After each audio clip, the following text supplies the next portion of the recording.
చంద్రబాబు ఇచ్చిన ట్రైనింగ్తోనే గరికపాటి రెచ్చిపోయాడు అని సోషల్ మీడియాలో ఒక వీడియో వైరల్ అవుతోంది.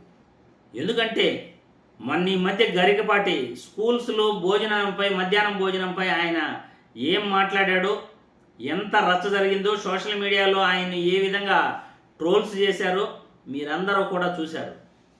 గరికపాటి ఈ విధంగా మాట్లాడడానికి ప్రధాన కారణం బాబు గారు ఇచ్చిన ట్రైనింగ్ ఏను అని సోషల్ మీడియాలో వీడియో ఒకటి వైరల్ అవుతోంది. ఈ వీడియో చూసిన తర్వాత దీనిపై మనం విశ్లేషించుకుందాం. మా గరికపాటి గారి కొండరు బ్రహ్మాండంగా మాట్లాడుతున్నారు. ఆయనకు ఒక మాట చెప్పాను, మీరు కూడా రాష్ట్రం అంతా తిరుగుతూ ఉండండి, తిరిగి మీ ప్రవచనాల ద్వారా మళ్ళా విలువలు పెంచే కార్యక్రమానికి శ్రీకారం చుట్టమని వారిని కూడా నేను కోరాను.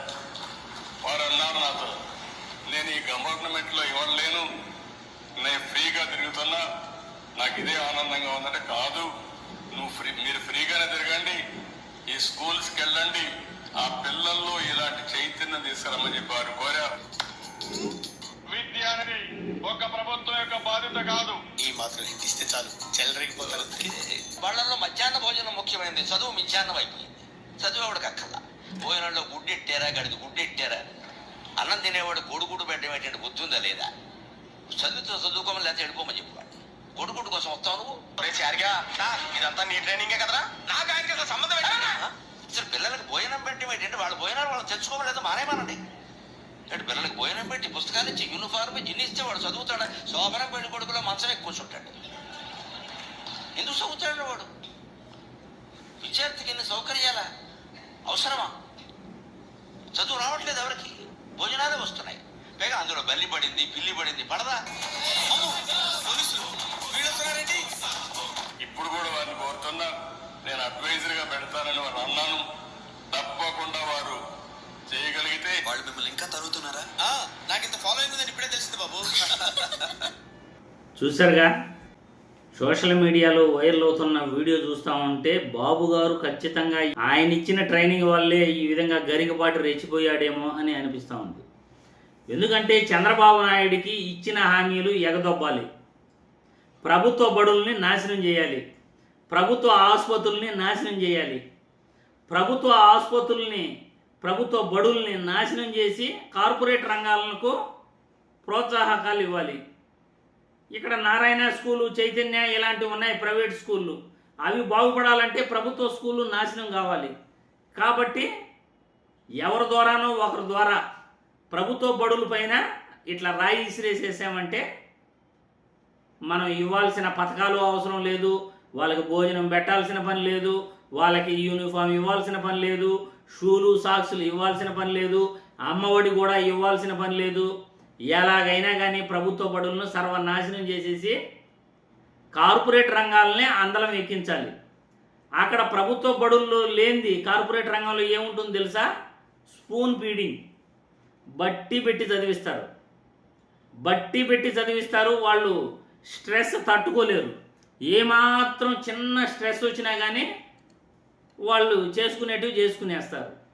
ఈరోజు ప్రభుత్వ బడుల్ని, ప్రభుత్వ ఆసుపత్రుల్ని ప్రభుత్వాలు పూర్తిగా నాశనం చేస్తున్నాయి, ఇటువంటి ప్రభుత్వాలు ముఖ్యంగా. ఎందుకంటే చంద్రబాబు నాయుడు గారు లాంటి వాళ్ళు ఎన్నికలలో ఇష్టానుసారం హామీలు ఇచ్చేస్తారు. ఆ రోజు ఎన్నికల్లో నువ్వు నిజాలు చెప్పాల్సింది. సంక్షేమ పథకాలు ఇస్తే ప్రజలు సోమరపోతులు అయిపోతారు, బడుల్లో మధ్యాహ్న భోజనం పెడితే పిల్లకాయలు నాశనం అయిపోతారు, వాళ్ళు చదవరు, ఇలాంటి మాటలన్నీ ఆ రోజు ఎన్నికల రోజు చెప్పాలి. ఎన్నికల రోజు మీరు చెప్పరు. జగన్మోహన్ రెడ్డి కన్నా ఎక్కువగానే చేస్తాము అని అబద్ధపు హామీలు ప్రజలకు చెప్తారు. ఎన్నికలలో అబద్ధపు హామీలు చెప్పటం తప్పు కాదు అని వీళ్ళ ఉద్దేశం. ఎన్నికలలో ఎలాగైనా ప్రజలకు అబద్ధాలు చెప్పండి, కానీ మా నాయకుడు ఏది చెప్తే అది కరెక్టు అని వీళ్ళ కార్యకర్తలు, వీళ్ళ నాయకుల అభిప్రాయం. ఎందుకంటే ఎన్నికల్లో అబద్ధాలు చెప్పడం వీళ్ళు అసలు తప్పే కాదు. మా నాయకుడు ఎన్నికల తర్వాత ఏది చెప్తే అది కరెక్టు అన్నది వీళ్ళ ఉద్దేశం. తెలుగుదేశం పార్టీ నాయకులు, కూటమి నాయకుల అభిప్రాయం. కొద్దిగైనా బుద్ధి జ్ఞానం ఉండాలి ఎవరికైనా కానీ. మనం ఒక మాట చెప్తే ఆ మాట పైన నిలబడ్డామా లేదా అది కావాలి.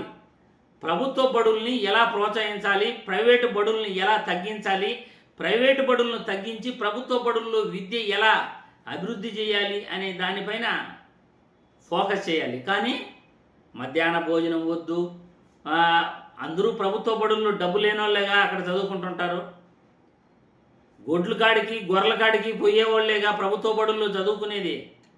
ఒక్క రవ్వ డబ్బున్నా కానీ వాడిని ప్రైవేట్ బడికి పంపిస్తారు. నారాయణ, చైతన్య, ఇంకొక ఇంగ్లీష్ మీడియంకి.